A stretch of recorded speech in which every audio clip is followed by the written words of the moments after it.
어찌됐든 이모들과 예배에 함께하게 되면서 저에게도 조금씩 말씀이 들리기 시작했어요. 저는 믿음이라는 것이 원래 막연한 대상을 믿는 것이라고 생각했어요. 그런데 하나님께서는 보이지 않으면 믿지 못하는 저 같은 자를 위해 부활이라는 역사적인 사실, 확실한 증거를 통해 성경 속에 하나님이 실제하심을 보여주셨다는 겁니다. 부활로 살아계신 예수님이 바로 하나님이라고 하시는 거예요. 부활, 많이 들어본 단어이긴 한데 정말 이상하게도 이 엄청난 사건에 대해서 단 한 번도 심각하게 생각해 본 적이 없더라고요. 죽음을 이긴 성인은 없잖아요. 아니, 성인이고 아니고를 떠나서 죽음을 뛰어넘은 사람은 없잖아요. 죽고 살고의 문제는 하나님께서만 하실 수 있는 것이잖아요.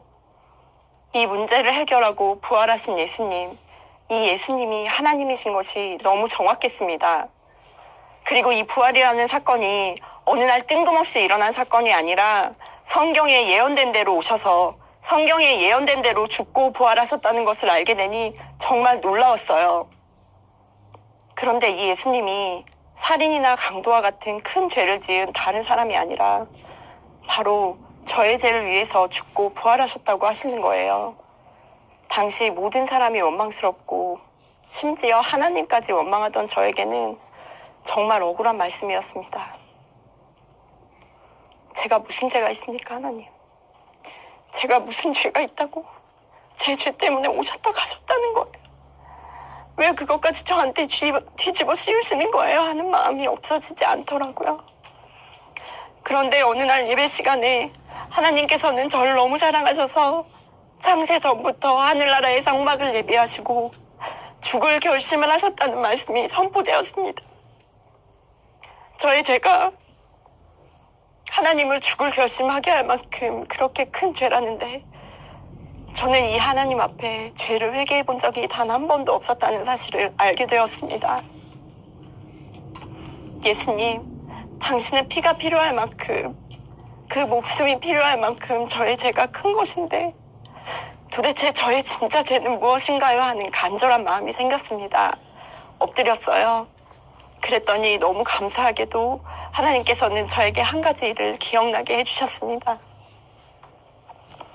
외갓집에서 쫓겨나기 얼마 전 일이었어요. 엄마가 삼촌에게 맡고 있다는 동생의 다급한 호출을 받고 집 앞 독서실에 있던 저는 집으로 달려갔습니다. 집에 도착해보니 정말로 엄마는 삼촌에게 맡고 있었어요. 그 이유야 뻔했죠. 전도 집어치우고 당장 이 집에서 나가라는 거였어요. 그 광경을 목격한 순간 저는 이 상황을 빨리 끝내야 한다고 생각했습니다. 그리고 한편으로는 엄마에 대한 분노도 치밀었어요. 그래서 부엌으로 뛰어들어가 가장 큰 식칼을 집어들고 소리쳤어요. 정말 미쳐버리겠어. 하나님과 나 둘 중에 하나를 선택해. 나한테 이런 꼴까지 보이면서 그래도 하나님 편에 서겠다면 난 죽어버릴 거야. 당시 제 생각은 이 정도 상황이면 내가 이렇게 할 만도 하지 않냐는 거였어요. 그런데 이제와 돌이켜보니 저는 하나님 앞에 마귀와 같은 자, 마귀의 자식인 것이 분명하더라고요. 하나님과 맞짱 한번 떠보겠다는 거였습니다. 하나님이 계신지 안 계신지, 엄마가 목숨을 걸고 전하는 그분이 도대체 어떤 분인지 저는 관심이 없었어요. 제 인생의 주인은 철저하게 저여서 남들 앞에선 제 입장이 중요했고 불편한 생활과 가지지 못한 것들에 대한 불만만 있을 뿐이었어요. 마귀 새끼인 절 살려주시겠다고 십자가에 못 박혀 죽고 부활하신 예수님은 저와는 상관없는 분이었던 겁니다. 예수님은 저에게 엄마의 목숨을 앞에 놓고 기도할 때나 잠깐 생각나는, 사실은 떠올리기 싫은 불편한 분이었던 거예요. 사람, 환경, 상황 다 떠나서 저에게 물으시는 죄는 바로 이거더라고요.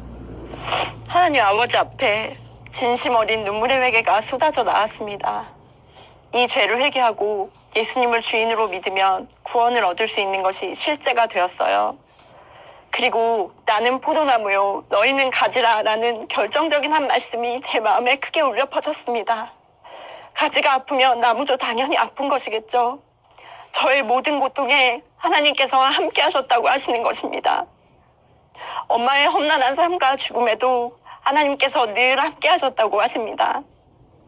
저는 엄마의 삶과 죽음, 그리고 저의 고통이 마치 저주인 것처럼 생각되었었는데 하나님께서는 그 모든 과정에 저희와 함께 동행하고 계셨습니다.